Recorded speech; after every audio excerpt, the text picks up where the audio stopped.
சிவகங்கை காங்கிரஸ் கோட்டை இல்லை என சிவகங்கை நாடாளுமன்ற தொகுதி பாஜக வேட்பாளர் தேவநாதன் யாதவ் தெரிவித்துள்ளார்.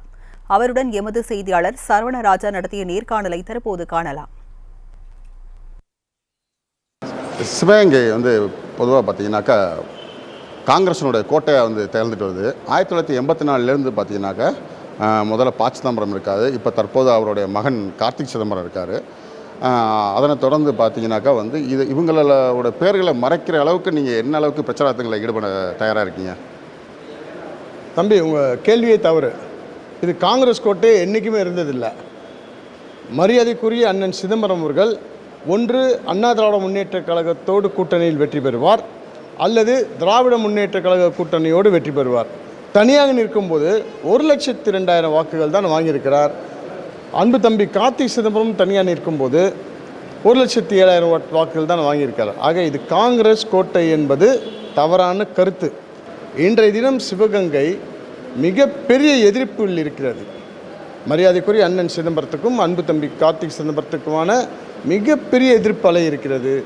இந்த சிவகங்கையில் நான் 543 பாராளுமன்றத்திலையும் பார்த்திருக்கிறேன். இந்தியா முழுமைக்கு நான் பயணம் செய்திருக்கிறேன். ஆனால் இது போன்ற ஒரு பாராளுமன்றத்தை நான் பார்த்ததே இல்லை. ஒரு தொழிற்சாலை கூட இங்கே இல்லை. ஆனால் 1984 மரியாதைக்குரிய அண்ணன் சிதம்பரம் அவர்கள் அவரால் கொடுக்கப்பட்ட வாக்குறுதிகள் ஒன்று கூட நிறைவேற்றப்படவில்லை என்று நான் செல்லுகின்ற இடமெல்லாம் மக்கள் கேட்கிறார்கள். என்னையும் கேள்வி கேட்கிறார்கள். அவர் கூறினார், அவர் சென்று விட்டார், நீங்கள் என்ன செய்வீர்கள், நீங்களா செய்வீர்களா என்றார். நான் சொன்னேன், அவர் எப்படியோ எனக்கு தெரியாது, ஆனால் எங்களுடைய தலைமை, எங்களுடைய பிரதமர் வேட்பாளர் மாண்புமிகு பாரத பிரதமர் நரேந்திர மோடி, அவர் நிச்சயம் நாங்கள் வேலை செய்யாமல், எங்கள் வாக்குறுதிகள் நிறைவேற்றாமல் அவர் விடமாட்டார். சிவகங்கையில் பாரதிய ஜனதா கட்சியில் பார்த்தீங்கன்னா மூத்த தலைவர்கள், முக்கியமான தலைவர்கள்லாம் இருக்காங்க. திடீர்னு உங்களை தலைமையில் அறிவிச்சிருக்காங்க. அப்போ பாரதிய ஜனதா கட்சியினுடைய உங்கள் மேல் உள்ள நிலைப்பாடு என்ன சார்? தேசிய ஜனநாயக கூட்டணியில் 2014 முதல் நான் பயணித்து வருகிறேன். 2016 சட்டமன்றத்தில் தேசிய ஜனநாயக கட்சி கூட்டணியுடன் அப்போது என்னுடைய தலைமையில் இருந்த இந்திய மக்கள் கல்வி முன்னேற்றக் கழகம் 24 இடங்களில் போட்டியிட்டது. ஆக்சுவலி ஸ்பீக்கிங், நான் சீட்டு கேட்கல. தென் மாவட்டங்களில் கொடுங்க, கூட்டணிக்கு ப்ராப்ளம் இல்லாமல் இருக்கணும். தென் மாவட்டங்களில் ஏதாவது சீட்டு கொடுங்கணும். ஏன்னா தென் மாவட்டங்களில் என்னுடைய இயக்கத்திற்கு மிகப்பெரிய பலம் இருக்கிறது.